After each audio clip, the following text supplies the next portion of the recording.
Hello and welcome to episode 130 of Around the Lens, your live weekly visual journalism roundtable show. I'm your host, David J. Murphy. With me, as always, is my co-host, Ron Hamilton. Hello, Ron. How are you doing? Aloha from Hawaii. And how are things in noisy Hawaii right now? Life in Waikiki is good. Life on the Big Island is full of lava. Yeah, that's true. At least you don't have to deal with lava. Yeah. Is there a volcano on your island? Like, could you have an eruption? If you were... No, sir. No? The island chain was formed by volcanic activity, but there's not an active volcano on every island. We're safe here. Cool. Wow, interesting. The more you know. Well, happy to have you on, Ron, and we've got a great show for you tonight. We've got a pretty awesome guest on this evening. I'd like to introduce you all to David Becker. Hello, David. Hi, Dave and Ron. How are you guys from Las Vegas? Hello from Las Vegas. How are you doing over there? I'm doing well. It's about 110 degrees outside. Oh, no. Feels like lava. The air is lava. The floor is lava. Yeah, I mean, it's a hot one. Like, it was around 100 degrees here in Mississippi. So I get it. But at least you have a dry heat over there, right? So it's not that bad? Yeah, stick your head in an oven. That's a dry heat, too. Don't give me ideas. No, David, you've got quite a pedigree, and you're one of the focus features of our first topic this evening. But why don't you tell people a little bit about your experience? Well, I'm the guy who was at the Route 91 concert, if that's what you're referring to, Dave. I was there for 3 days photographing the show and all the acts. And on the final act, I was backstage when a lone gunman opened fire on the crowd of 22,000 people. I do want to talk about that because I think that, again, that's our main topic for show this evening. But, obviously you've been working before that. What have you done? What's your career been like before that event? Where were you working at before? What is sort of like, been your experience in the career field? Well, I've been a freelance photographer most of my career, spanning nearly 30 years or so. I grew up in Los Angeles, went to school, worked for a number of publications there as a freelance basis. I ended up in Florida, working as a staff photographer, for about 8 years before I came to Las Vegas, where I've been freelancing, for now full time, a little over 10 years. Wow. On a permanent basis. I work for, publications. I work for wire services. I work for PR firms. I photograph everything from entertainment to celebrities to sporting events, political events. You name it, I've been there here in Las Vegas. Okay, cool. Where were you working at in Florida, by the way? I worked at a little newspaper in Boca Raton called Boca Raton News. It was a small community paper, which I really enjoyed back then in the late 80s, early 90s. And I worked my way up to the chief photographer and photo editor.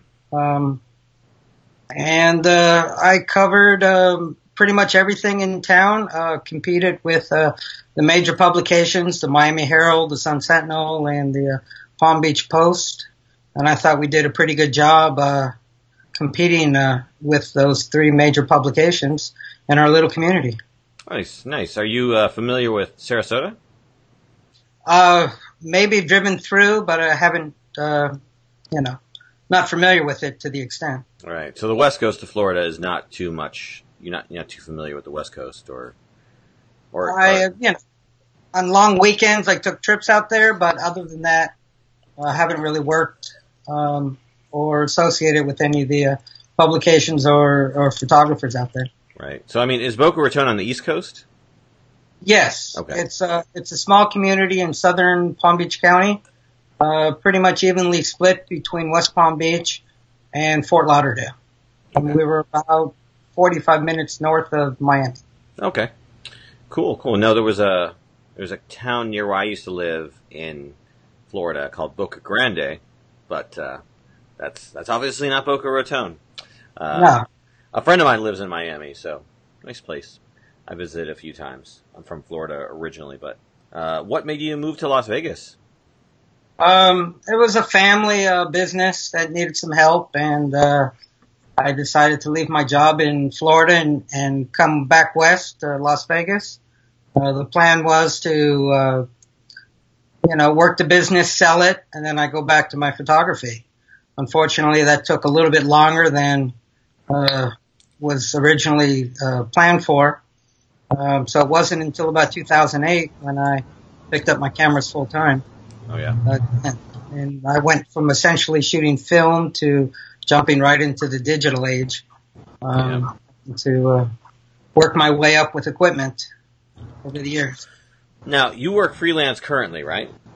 Yes. Do you prefer freelance over staff work, or is it just you don't have that option, or is it just as a personal preference, or why do you work freelance? I can consider myself really lucky and finding myself in this position. My work in town, I'm busy, and quite frankly, it's not that I set my own hours, but my salary overall, financially, is far better being a freelancer than it would be as a staff photographer at one of the local newspapers. Right. I've been offered a job a couple of times at the local paper, and looking at the financial ends, it just didn't make sense for me to take a full-time spot as opposed to what I was doing. Yeah. Okay. Cool. Well, awesome. Well, glad to have you on the show, and let's get to it and start talking about obviously the Las Vegas shooting.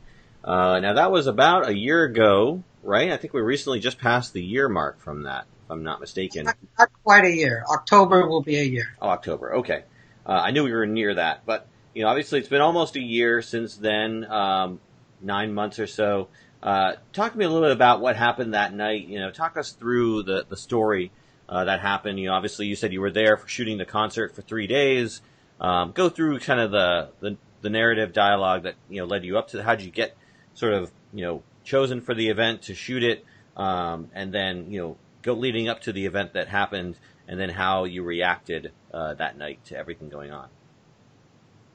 Well, that was my 4th or 5th year photographing the event, pretty much from its inaugural stage. It's only been there, like I said, 4 or 5 years. And it was, a weekend event. I was working for Getty Images as a contributor photographer there. Mm-hmm. It was pretty standard. You go out, you photograph the first 2-3 songs for each act, whether or not it's in the pit area or in the soundboard area. And I'm there with probably a dozen other photographers from various agencies or organizations from Las Vegas. We all go out and we all go back to a media tent set up backstage where we file our photos after each event, after each performer. And then we wait until the next performance, and we go back out again, and we turn around and we go back in, and we repeat that, a dozen or so times every day through the festival. It's 12-hour show. Yeah, well, maybe not 12 hours. Maybe from 2 p.m. to 10, 11 o'clock at night that we'd be there. It was Sunday night, the last act. Jason Aldean was performing. We were photographing the first 2 songs from the soundboard. After his songs, all the photographers went backstage. Many of them packed up their gear and decided to head out. It was the last performance, so I imagine they filed their photos off-site, trying to beat the traffic out from all the concert people. Makes sense. I don't blame them. Yeah, so I stuck around and I was filing my photos. I was in there with a couple of people still. Some of the photographers went into the concert grounds to watch the show with other friends that they had there. But all of a sudden I heard some pops. I look up, another photographer was sitting next to me, and we said, "What was that?" I go to security, And he says, oh, it was fireworks. So I said, okay. So I sat back down, and a few moments later, I heard the pops again. I look up to the security, and he says, oh, it's just the speakers are popping. I said, okay, that's reasonable. So I go sit down again, and I start editing and filing my photos. And then a few moments later, the crowd started passing by one of the entrances to the tent. I mean, lots of people. And so I stick my head out, and I see that people are running. And so I call my colleague of mine, and I say, hey, do you know what's going on here? I don't know, but something's happening, and everyone's running. So I'm thinking people are just panicking because of the sounds of the speaker, not knowing. Obviously, they knew something that I didn't know at the time. So as the crowd started to continue to go, and people were actually running through the tent and hiding under the tables in the tent where I was, I grabbed my cameras and went outside and started making photographs. The crowd was real thick, so I had found a tall vantage point, stepping up on a table that was just outside the tent. I can shoot over a chain link fence. I saw the crowds. Again, I still wasn't 100% sure what was going on. But I knew whatever it was, people were running, so I just made pictures. And as the crowd thinned out, I made my way into the grounds, on the ground, and started making more photos. Whatever I saw, people laying on top of each other, individuals, just lying on the ground, people running for cover, taking cover, running by me, on the telephone, whatever it was. That was happening. And that lasted, maybe 9 or 10 minutes before I went back to my computer. By then, the lights had all been shut off. It was dark. The only light that I had was off my laptop, where I was filing the photos. And when the images popped up, I realized what was going on. And I saw the blood on the one woman, and the adrenaline kicked in, and I just started realizing what was happening. Again, I still made contact with my colleague, let him know what was going on, and made contact with the editors back in New York, and just said, hey, this is what's happening, and I'm going to send you some pictures. And, that was the extent of it until I got, kicked out of the venue and made a few more photos on the outside, and I just filed for my car later on. Wow. So that's pretty amazing. Did you ever feel in danger during it, or did you feel like, you were just going out and shooting? Were there gunshots? They were still going on while you were shooting, right? I mean, yes. So, I mean, did you feel in danger? Were you worried about your life or your well-being, or were you just basically locked in photographer mode? Were you shooting from like a protected vantage point, or were you, like you said, you went to a higher location to get shots from a higher view, but were you worried at all, or were you just basically, doing your job? Well, I think I was locked in autopilot mode, working. My high vantage point was on top of a 6-foot table, so I can see over a 6-foot chain link fence. Right. I walked. I didn't consider myself in any danger because in my mind, it was only the speakers that were popping at the time. Okay. Got it. Yeah. I honestly, I keep telling myself this, and I think it's what went through my mind was, and perhaps that's what allowed me to go out there and do what I did. I didn't feel I was in any danger at any time. It wasn't until I saw the photographs that I realized what danger I put myself into. Nobody knew at that time what exactly was going on, whether it was a single shooter or multiple shooters. The rumors started, happening. I kept in touch with my colleague, and the reports of multiple shooters came out. It turned out they were false, but nobody knew at the time. And nobody knew at the time where the shots were coming from, whether or not they were within the concert grounds or outside the concert grounds. It wasn't until, 15, 20 minutes later that they realized, it was a lone gunman, from the 32nd floor of a hotel across the street. So after you published those photographs, what was sort of what happened after that? I mean, were anyone contacting you, or were you, did your photographs go, obviously a lot of people saw your shots. They were seen and picked up by a lot of different publications, but, I would say their general virality of those photographs was pretty high. Had you ever done anything that had been sort of that, like, right in the moment zeitgeist of a news story before? And, if so or if not, how did that feel? And, what was it like being in the middle of something that was, so incredibly in the moment, in terms of just a historic news event? That night, I could not, initially I couldn't appreciate the magnitude of what was going on. Because quite frankly, I wasn't in the know specifically. I do know that the reports, and I was watching the Twitter feeds and listening to the radio what I could in the car, and I realized, over the course of the evening, of the magnitude and the numbers of people who were hurt.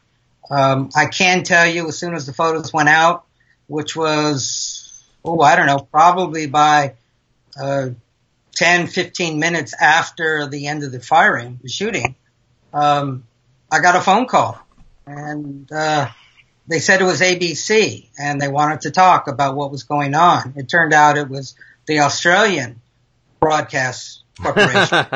Man, they get you there. From Australia. So I knew my pictures went out, and I kindly was kind of surprised as why they were calling me. And, I said, I'm kind of in the middle of something, we'll have to talk later. Right. And so they were very nice. And then as the night wore on, my phone just never stopped. Hold on a second. Ron, we're getting some noise from you, I believe. Okay. I'm sorry, go ahead.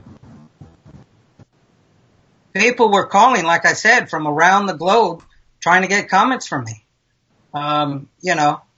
From all over, or they wanted to hire me to work because they knew what was going on. Apparently, they didn't see my photos on the wire from Getty. Right. So, my name is out there on different apps. So for work, and they were contacting me for work. Not knowing that I had already been there, and my pictures were already out. Right. Oh, wait. So they were contacting you to photograph it? Or yes. Oh. I had, all the news agencies call me. The wire services. They're like, hey, get down to this location. We heard there was a shooting. Go get some shots. You're like, exactly. You might want to check online. Here's a link. Well, that's what I said. I mean, everybody from Reuters to AP to EPA in Europe to UPI, they were all wanting photos. And, I had to say that, my picture's already out there. Yeah. And then I had colleagues calling, checking up on me after seeing the photographs. And, right. They wanted to make sure I was okay as well. Absolutely. So your imagery went to Reuters, right? Because that was the agency. Were you working for them at the time, or were you? Images. Getty. Not Reuters, Getty. Okay. So your imagery went to Getty, and that's because, yes. As a freelancer, and tell me how that relationship works. So, I mean, Getty hires you to shoot this, or you just send all your stuff to Getty, and Getty publishes whatever you distributes what you send them. I was working for Getty, filing my photos from Getty from the concert. Okay. When the shooting erupted, I felt somewhat obligated to offer my photos up to Getty as a news event, as opposed to the entertainment portion right. of the concert. So as the news kicked over, if you're familiar with Getty Images, they have an entertainment division, they have a sports division, and they have a news division. Right. So I have a relationship with all three of them. So I did contact Getty, the news department, and let them know what I had, and they accepted the photos. It wasn't as though, it was, I felt it was important to get the photographs out, and Getty having their their abilities to move the pictures around the world very quickly, felt it was a good fit. And albeit I was working for them at the time, it seemed appropriate to offer up to them. And as someone working for Getty, do you get paid based on the amount of times a photograph is used, or do you just get a flat rate from Getty for that work? I don't understand totally how all those contracts work, but I'm just out of curiosity, because I'm looking at it from again, if you're there, could you say, on the one hand, I'm a freelancer and I was hired to shoot a concert, not hired to shoot obviously a news story spot news? Could you therefore separate the two events like you did, and perhaps instead of selling, giving them to Getty, holding them and selling them as a freelancer? I'm just curious. Again, I know you want to push it out, but I was just curious. I probably could have done that. My relationship with Getty is important to me. Whether it went to Getty Images, AP, Reuters, or some third party, or I just sold them individually, and, got top dollar for them where I could, it really wasn't a question in my mind of where they went. I was working for Getty at the time. I felt appropriate to offer up to them.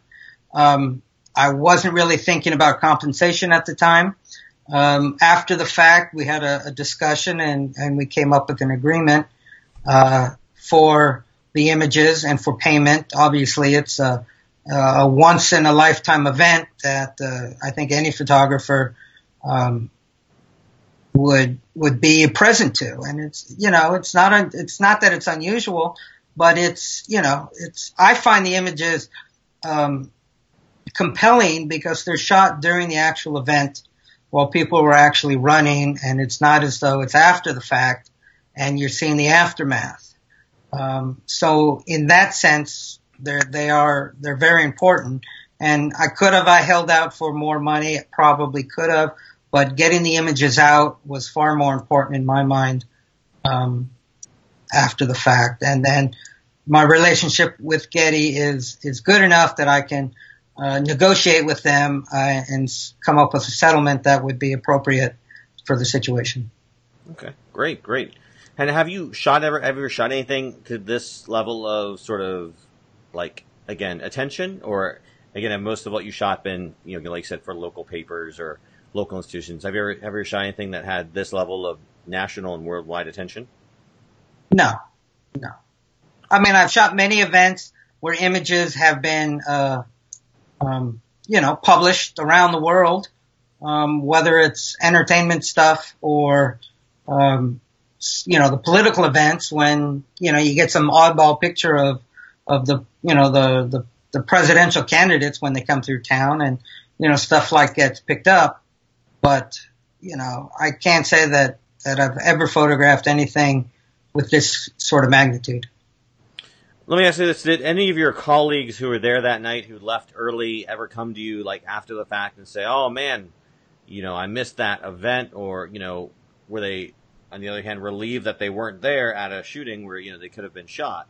Yeah. Did any of them ever talk to you about that event afterwards and sort of their decision to leave early? Or not leave early, but leave when they were done? No, not really. I don't think there was any regrets by anybody. I did, reach out to some of my colleagues to make sure that they were okay. Some of the photographers who went into the show were actually using their camera bags as shields. Wow. When they were running, because they were sort of in the line of fire. I had a colleague who wasn't a photographer, but somebody who I know who was hit in the shoulder with a bullet. Oh, geez. Somebody who I've worked with here in town. I have other friends who, were there and were affected by it, quite dramatically. Myself personally, I feel okay. After the fact, everyone came up to me and made sure I was okay. The Getty was very proactive with me with respects to any sort of psychological problems, or wanted me to talk to a therapist or getting counseling. Oh, yeah. Any sort of mental issues. They wanted to make sure that I was okay. That's great. And they were up to the task to make sure I got what I needed. That's great. That's great. Have you ever been in a combat scenario in terms of any of your photography? And have you ever been overseas in a war zone or anything like that, or is this the closest you've been to an area where you were getting shot at in like a conflict zone?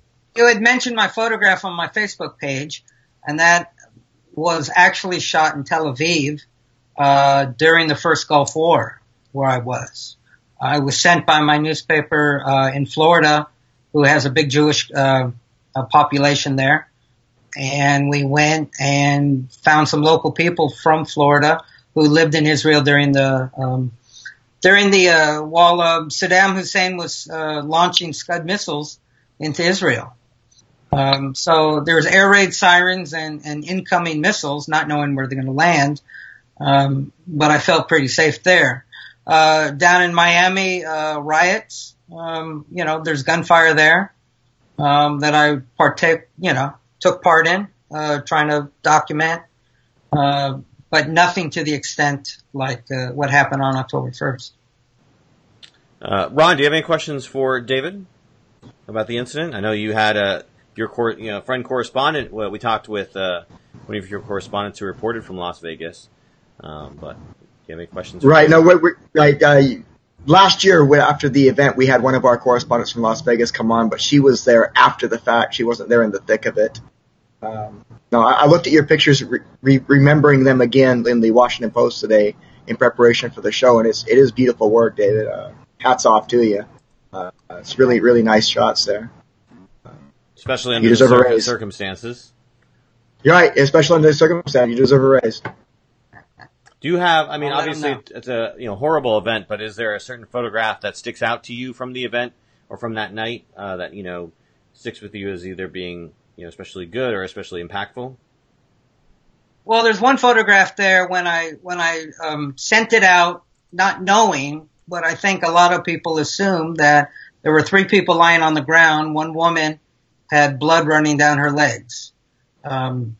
I think a lot of people assumed that that person was mortally wounded or mortally, hurt.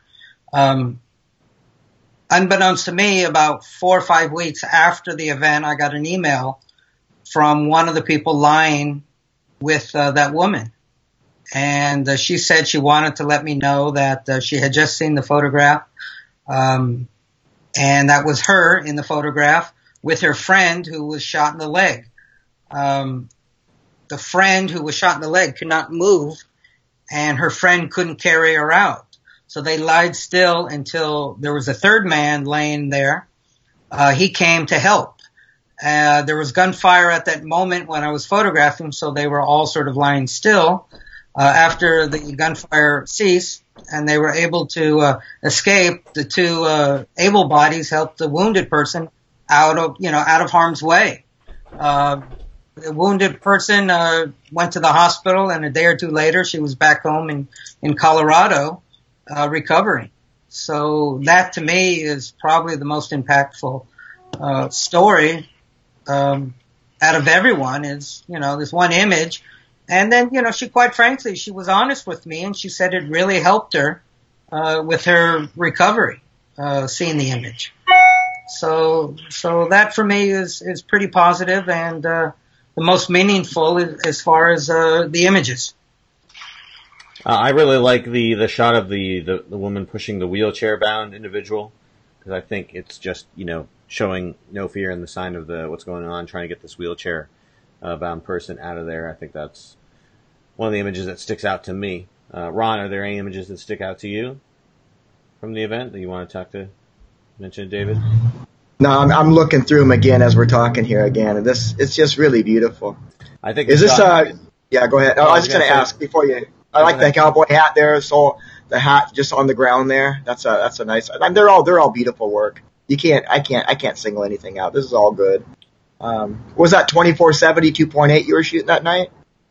Yeah, I had 2 cameras on with 2 lenses. One was a 24-70, the other was a 70-200. Which camera body? They're D4S's. Okay. I was going to say very good low light cameras. So Yeah, that's why you can see in the darkness. That D4S is really, really good in low light. It was. I mean, it was pretty dark there because most of the lights were shut off. Right. And I ended up pushing the ISO to 8,000 or 10,000. wow. As far as my abilities, I was shooting at 80th or 100th of a second wide open. Yeah, no, absolutely. That was the best camera to use for that situation, considering everything else going on. Beautiful at low light, whatnot. So, I mean, how do you feel? Like I said, we're almost a year out, about 9 months or so out, give or take. And how do you feel about all this happening? Obviously, like you said, you're okay, but like does seeing these images stir up emotions in you? Does it still impact you? Do you have any fears about going out in Las Vegas at night, or are you pretty much just, it happened and you are okay and you're moving on? Well, it's probably not as easy as it happened. They're moving on. Right. But if you look at the odds, though, David, I think statistically speaking, the likelihood of another mass shooting with you around is astronomical. I think you're probably the safest guy around. Don't tell him the odds, Dave. Ron, don't tell him the odds. It's funny. You can joke about it now, but it wasn't a joking matter at the time. No, absolutely. There are a tremendous amount of people who were affected by it, that unfortunately are still suffering, with the pain and the, aftermath of this tragedy. And, Las Vegas is going to take a long time to recover. As well as hundreds, if not thousands of people who were deeply affected by this, and the 58 lives that were lost. It's truly a crime as to, what is happening in our society today, where an individual can use this weaponry on, innocent people just enjoying themselves, whether it's a schoolhouse or a church or a entertainment venue. It's difficult to appreciate what these people went through unless you were there. No, absolutely. And we shouldn't underplay that. Like I said, 58 people died, 515 wounded, one of the worst massacres in modern U.S. history. So, absolutely a horrible event. From a photojournalist perspective, do you have any desire yourself to, like I said, people are still impacted by this, people are still affected by this, follow up with the people you photographed and maybe do features on them, tell about their story of recovery? Is that something you as a freelance photojournalist wants to cover, or is this, again, this was a moment and, you're moving on, not, again, with other stories? No. That's an absolute idea that's been pondering in my head for a while, and it's just a matter of taking the time to reach out and to go ahead with it. It's not anything that I haven't pondered. As a journalist, I find it important to continue the story. Whether or not the individuals want to speak out and share their stories is to be determined. Yeah, well, we keep on mentioning it, but, the 1 year anniversary is coming up. So, of course, if there were any time to, follow up, I think that would be the perfect time. But again, we'll be interested in, of course, follow what you produce and with regard to this and anything you do. We'd be happy to talk about your other adventures and whatnot. But let's move on to our next topic this evening. We're going to talk a little bit here about I lost track of my show notes here. Okay, differences between like seconds and angles. So we brought this up on the Facebook page, and I thought it was an interesting topic. Actually, Zach brought this up. So of course, a few months ago, we had the G7 summit. Actually, probably about a month ago, and of course, there were a lot of high-level leaders there, and this was just after President Trump made, announcements about the tariffs and whatnot. So obviously, we were expecting some heated debates and whatnot. And, the first image I saw of the event was of this photograph of President Trump, with his arms crossed and sitting down, surrounded by a group of the other G7 leaders, and it doesn't look like any of them are happy with him. And then, other photos started to come out from the same event. And we saw one that was literally, I think, seconds before or after this that showed a much different scene. That showed essentially, them all sort of getting along and laughing and being jovial with each other. And, we also saw a bunch of different angles of this same scene. So not just the iconic photograph that kind of became published everywhere, but, other photos that just show the, environment. So, what I wanted to throw to you all and kind of get your take on is sort of, what do you do when you have perhaps photographs in your take that perhaps show different takes on the same scene? How do you make that decision editorially in terms of what photographs you're going to send to, your wire service or your editor or your publisher or whatnot? Same thing with video, choosing the right, seconds of video. Do you give them everything, or do you make a decision, a call at that time based on your interpretation of the event and say, like, okay, this is a tense event. This photograph shows that tense event, or, and again, you have different photos that show off the scene in different ways. How do you present that? How do you provide that to your editor? We'll start with you, Ron. Yeah, I just say I send the best stuff. I send my best photographs, and let them be the ones to decide which one they want to run. Well, let's say you have two great photographs, but they each show a different. No, you send them both. If they're both great photographs, send them both. That's I don't write the story. Well, sometimes I do, but typically I don't write the stories. So anyway, you want to show the truth. That's the bottom line. You want to show the truth, and you want to show the best photograph. So it doesn't matter if you agree with what you see or not. If that's what happened, that's the photo you submit. So you let the editor do their job and edit your work. And that's what they're there for. That's right. That's what they're getting paid the big bucks for. How about you, David? Have you ever been in a situation like that, or how have you dealt with situations like that if you have been? Or how would you deal with a situation like that if you were in the middle of it? It's similar to what Ron had said. I mean, I'm there to capture what I see and photograph. I make a determination based upon lighting, composition, technical qualities, try to get storytelling events. For a situation like this, you're going to send wide shots, medium shots, close-up shots, based upon what you see. It's going to determine you're going to send the wide selection. And as Ron said, that's what editors are for. They're the ones who are making the decision. Yeah. It's funny. And I was thinking of different situations that this I've been affected by this. And there was a Republican GOP debate that happened here in Las Vegas on the last during the primaries, and there was a dozen GOP contenders, including Donald Trump, on the stage. And I was there to shoot the spray for Reuters. I was down low in front. They were all being introduced, walking on stage, a big group shot, and then they played the national anthem. And I was focusing on Trump. He was, the leader at the time. I was photographing with, he was standing next to, I think, Ted Cruz and Jeb Bush and maybe one other one, who were the front runners at the time. And, the candidates put their hands over the heart except Donald Trump for a brief moment. And I caught him with his hands still down at his side, and Ted Cruz and whoever else was there had their hands up at the heart. The anthem began, and then he put his hand up on the heart.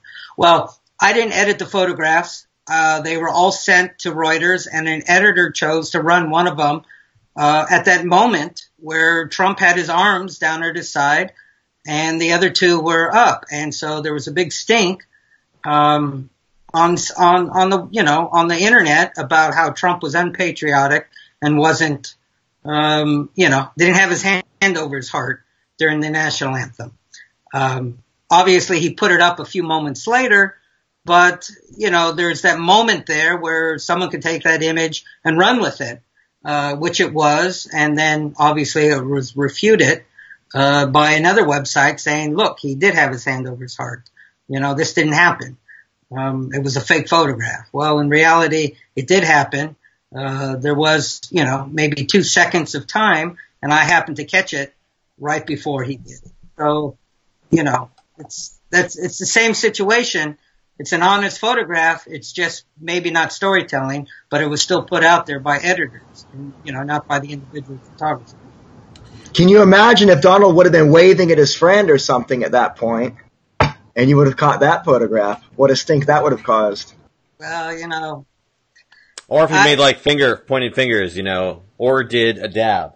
I think if he dabbed, that would have been noteworthy. But do you think decisions like that made by editors to choose photographs that, while true and honest and did capture what happened, are ultimately designed to, lead an audience to believe something? Do you think that lends any credence to, the president's assumptions where he makes many times about the validity of news? Do you think that, essentially is giving him the ammunition he needs to continue to vilify the media? Well, I think he'll vilify the media regardless of, truth or not. He has his own personal agenda. He's got his own mind. He's going to say what he wants, and, to hell with everybody else. I have my colleagues. I work with professionals. I work with professional journalists, photographers.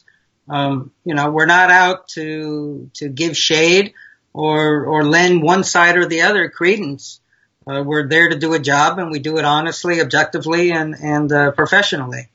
How people who receive this information feel about it is, their opinion, and they're going to say what they want, regardless of, the accuracy of what happened there. Yeah. Well, talking about this situation, you on your end, if you had wanted to, could have also made the decision to say, okay, he just has hands down for a second. Obviously, if I send this image up and they decide to use it, it may represent it may shine a different type of light. I could also just not send this photograph and send the photograph of him putting his hand over his heart. You knew what you were sending, or I assume, maybe you can tell me if I'm wrong, but did you know that the photograph could have had this sort of controversy develop around it? Before you sent it? No one was forcing you to send this particular frame of this particular scene, right? Well, as it turned out, the editor saw all my work.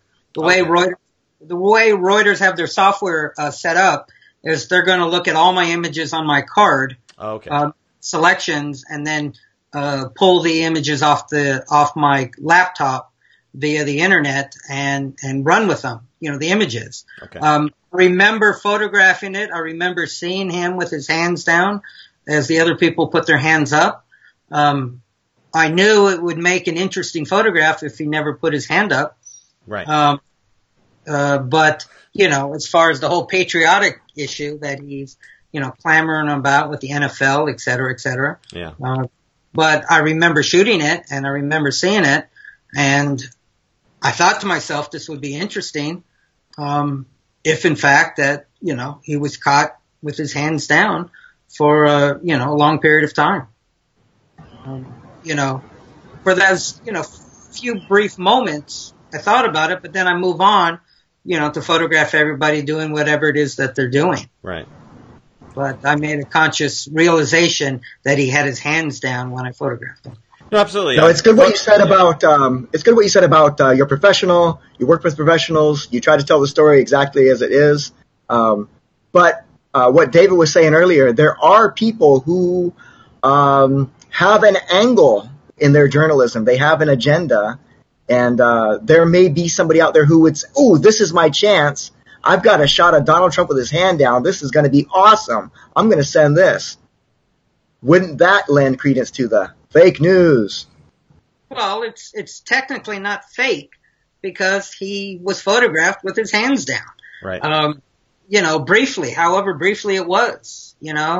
I'm not purporting in a caption. We're not saying that he had his hands down during the anthem. That's for the reader and the viewer to decide. Obviously, if they're watching it on television and they see him put his hand up, then he's got his hand up. It was just a brief moment prior to that I caught him with everybody up, put their hand up first.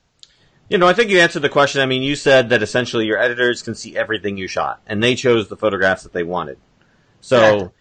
but had you had the ability to edit what you sent to your editors or whatever to Reuters, would you have chosen to not include that image, knowing that it could be perceived in such a way to potentially misrepresent the story to people who would want to showcase, hey, the president is not patriotic, he does not hold his hand up during the national anthem? Would you have made that decision, or would you have said, I understand people can misinterpret this image, or they may not see the whole series and know the whole story, like, oh, he just had down for 2 seconds, and, I'm going to send it anyways. That's what I wanted to kind of get to. Would you have made that call either on this story or any story you shoot, in general? It's a matter of context of what's going on at the time.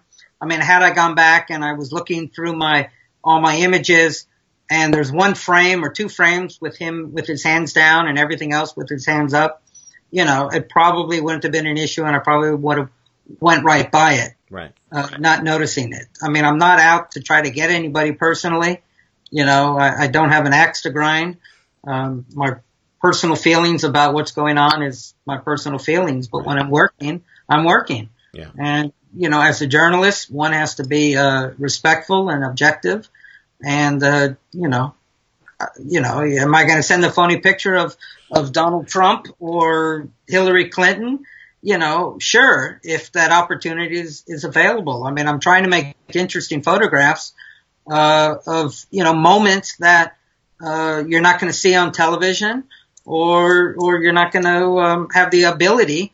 They're human too. Yeah. So you catch them in an odd moment, it makes an interesting photograph.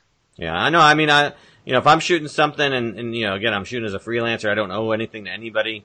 I'm not trying to I'm not going to shoot the best, most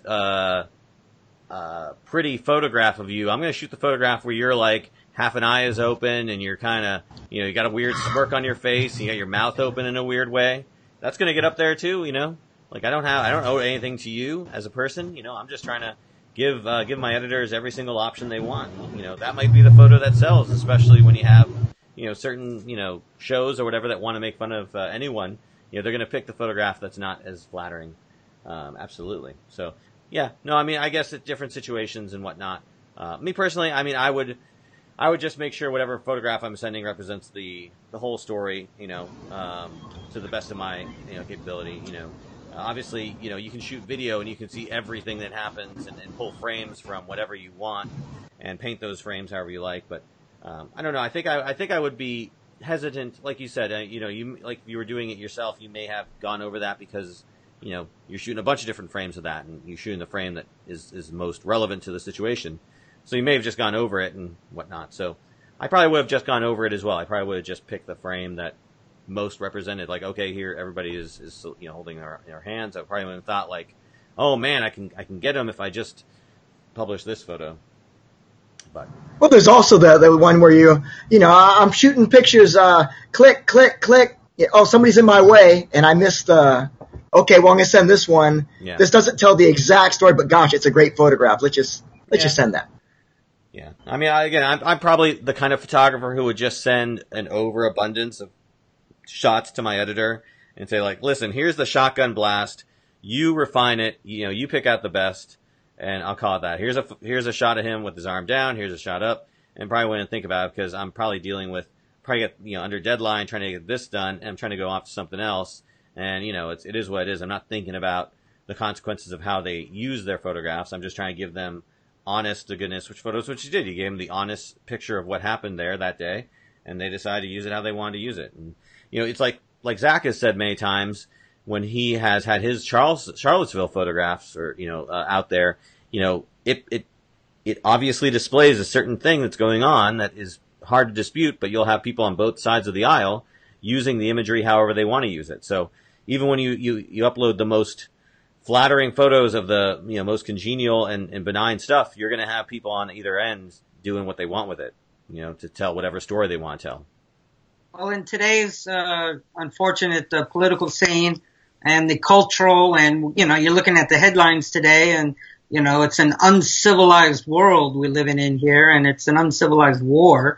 when, you can't even go to a restaurant and be seated, or, go to a bakery and get a cake because of your political persuasions, or how do you identify yourself?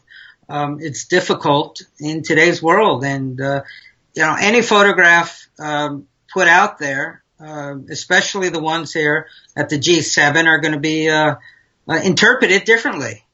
Keep in mind that they're all put out, I believe if I read this correctly, they're all put out by the individual prime minister or country leader's own office. So there was no independent view of this meeting from what I read.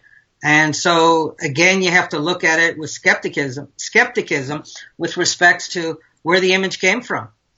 A lot of people come down on the images from Pete Souza, how wonderful they are of President Obama, but he's not acting in an objective, journalistic, role. He's acting as obviously the photographer for a president. So the images that get, marketed out or distributed are suspect with respects to the genuine quality or the moment of the event. Yeah. It's something else to consider when you're reviewing these images. Yeah, absolutely. Well, let's move on to our last topic this evening. I want to talk about illustrative photography and just illustrative, not photos, but, photos used in illustration. I don't want to talk about I know border policy is very hot right now. I don't want to talk about border policy. What I want to talk about specifically is the Time magazine cover that uses two photos, put together into this, illustrative graphic, if you will, to represent a concept. It's the Time cover. It's the red cover that features President Trump on the right, looking down at the Honduran girl who was, with her mother, and which we found out after the fact was not separated from her family. But again, was used to illustrate the overall, what's going on right now with regard to, the policies and separation and whatnot. So I want to throw it to you all and see what you think of this photo illustration. What do you think of photos being used in this matter? And just, overall, your sort of thoughts about, how we use, photographs to tell stories. So let's throw it to you, Ron. What do you think of the Time cover? It's a great photograph. It's a great illustration, I should say. It shows their bias toward the situation, but it's out in the open. Like you said, that is not a photograph of a little girl being taken from her parents. It is a photograph of a little girl crying. However, it does illustrate the point they're trying to make, that these kind of things are happening, and that's how we can call it a photo illustration rather than a photo. Well, I think it's an interesting point people make here is that, oh man, this illustration doesn't have merit because the girl was given, was not taken from her parents. But I mean, does it really matter if it's a photograph of a girl that was separated or was it not? I mean, it's designed to illustrate a point. I mean, obviously President Trump was not there in that position at that location. It's all made up, to represent a point. I mean, I don't think. And that's the most impactful image. I mean, we've seen that image everywhere. It's been used to represent this story up and down the chain. And so, I mean...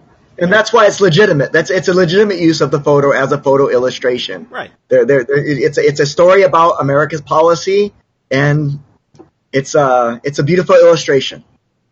I mean, I'm sure they could have found a photograph of someone who was separated, although, again, I don't know what the abilities are to photograph the kids. I know it's very limited. But I mean, would have a more accurate but less impactful photo been better? And no, because you want the most photo that has the most iconicness related to this incident that makes that illustration that much more impactful. I don't have a problem with it. It's fine. Yeah. Well, Dave, what do you think of this illustration and just photos being used in this type of manner, in general? I believe the illustration is a wonderful statement to the story on hand. Again, in this hypersensitive society that we're living in, people will criticize it for using this girl that we now know wasn't technically, separated from her family, but she was still affected by the policies and the situation. I personally haven't read the story, but so I don't know exactly what it was illustrating. But as an illustration as the administration's policy to children or to migrants coming across the border, it works perfect for the story. We only know now, in terms of the history of the little girl and what she's going on, but that shouldn't discount the fact of the impactfulness, as you said, with respects to the image, and the position of it next to, the Trump figure. You got the little girl looking up at this big overbearing, Trump looking down, and it's a perfect, story, to sell the magazine, and that's what covers are for.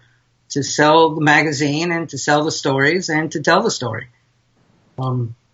It works, it works for me. As long as it's clarified that it is an illustration. Right. It's a composite image of the two figures standing next to each other, and it's for illustrative purposes only. They're not saying it's reality. They're saying is they've combined multiple images together to create a single illustration. I don't know. I think they brought that girl and that president into a studio in front of a red backdrop and shot that. You think so? That poor child. Hey, the lighting is a little different on each of them, so that's her natural reaction to the president. I mean, anyways, I think the question people aren't asking is, where's the photograph of President Trump from? That's the important question people want to know. Anyways, yeah, I mean, I like the idea of photo illustration in general. I mean, we definitely push for that as a way to tell stories. And it's just, I think this is an excellent use of trying to tell a story, whether or not, you agree with the policy or, agree with what's going on or disagree with it or have feelings about it. I think that, the people at times should be commended for, building a very impactful image that illustrates a point. It doesn't change my viewpoint about anything, with relation to the backstory of the little girl. I'm glad that she's with her parents. But I think it still illustrates the point in terms of what a lot of people are feeling about the subject. I don't believe her backstory is relevant to the image. No, I don't think so either. I mean, just that we know that yes, she's an immigrant girl. That in itself is the story. It's really immaterial whether or not she was separated or not. It's a little girl who came over the border, who was stopped, and and it's a contrast with the big boogeyman looking down at her and says, "Hey, tough luck, girl." I'm really interested to hear what John Moore, the photographer, thinks about this images. So hopefully we can get him on the show and talk to him. Tune in next week. I know, right?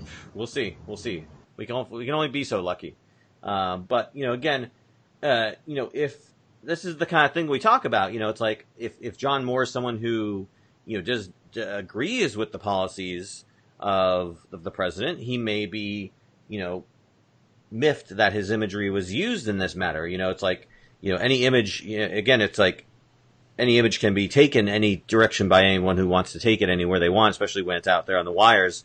So it'd be interesting to get his take on sort of what he feels about how his imagery was used. Obviously, if it's wire or something like that, then anyone can use anybody's imagery in any way they want, as far as I know, right? Like, your stuff that's on Getty, David, from the shooting, anybody can pay for that photograph and cut it out and do whatever manipulation they want, right? If they want to make an illustration out of it, or is there some sort of rule process? I believe there's certain restrictions. It's an editorial image. It can't be used for any sort of commercial. Advertising, right? Yeah.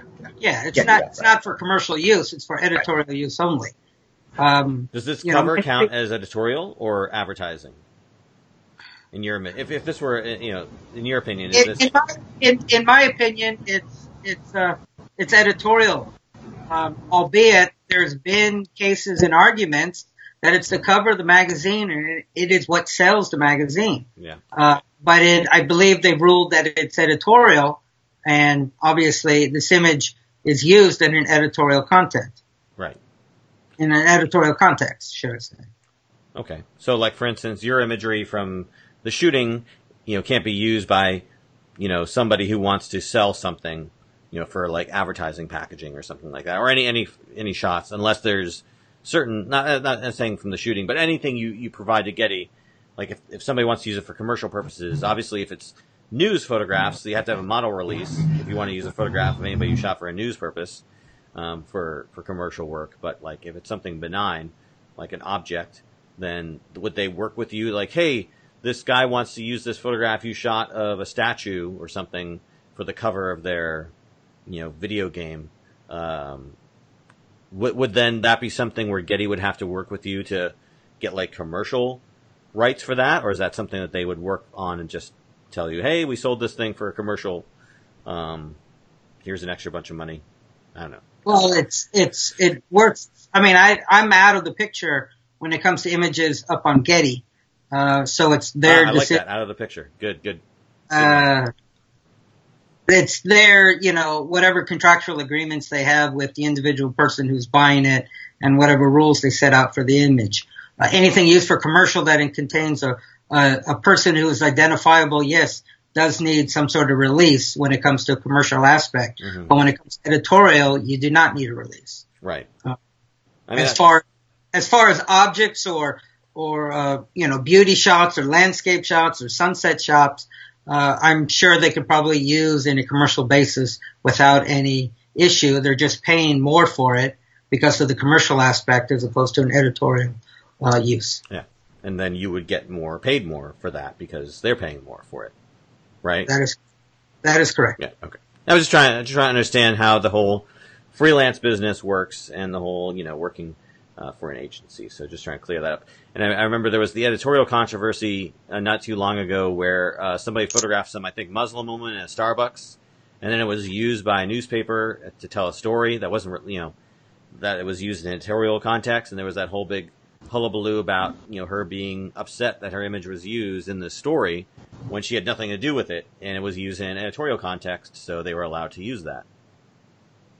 I'm not familiar with that story, but yes, anybody who is out in public can be photographed and used in an editorial publication or online without any sort of release or permission necessary. Yeah.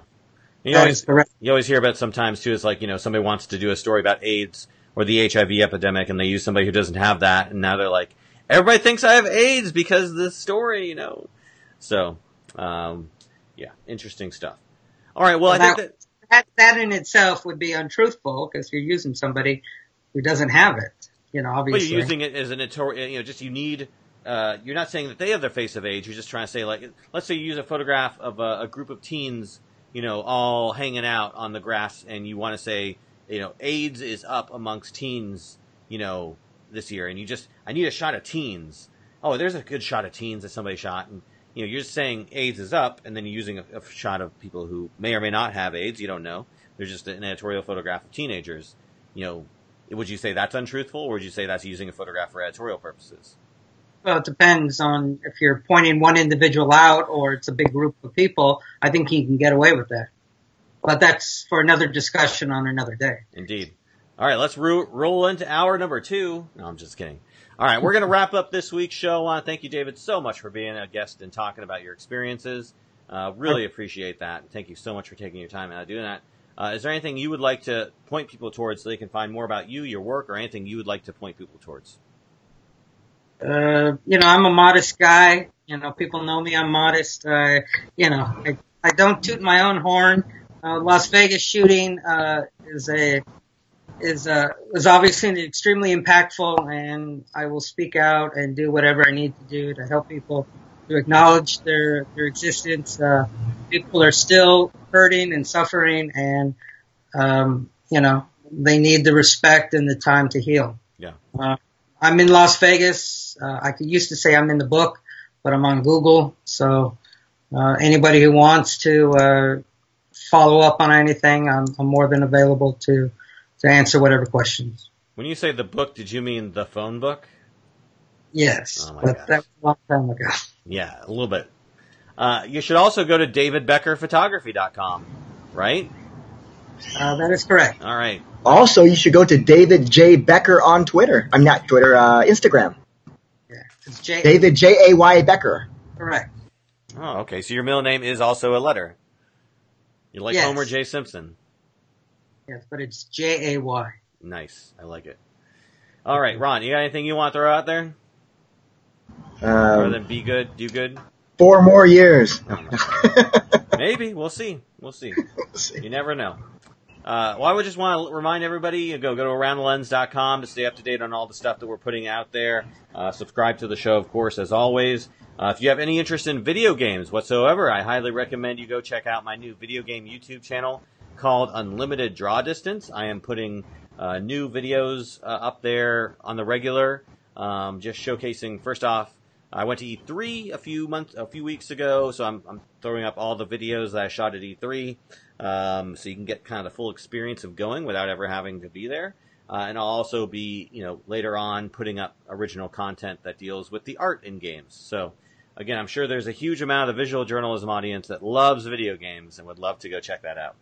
So just search for Unlimited Draw Distance on YouTube and you'll find us. Hopefully we can crack the 10 subscriber number. That's our big goal for this month. Double digits. So, yeah, we'll see if we get there. But anyways, David Becker, thank you so much for being a guest on the show. Truly appreciate your time.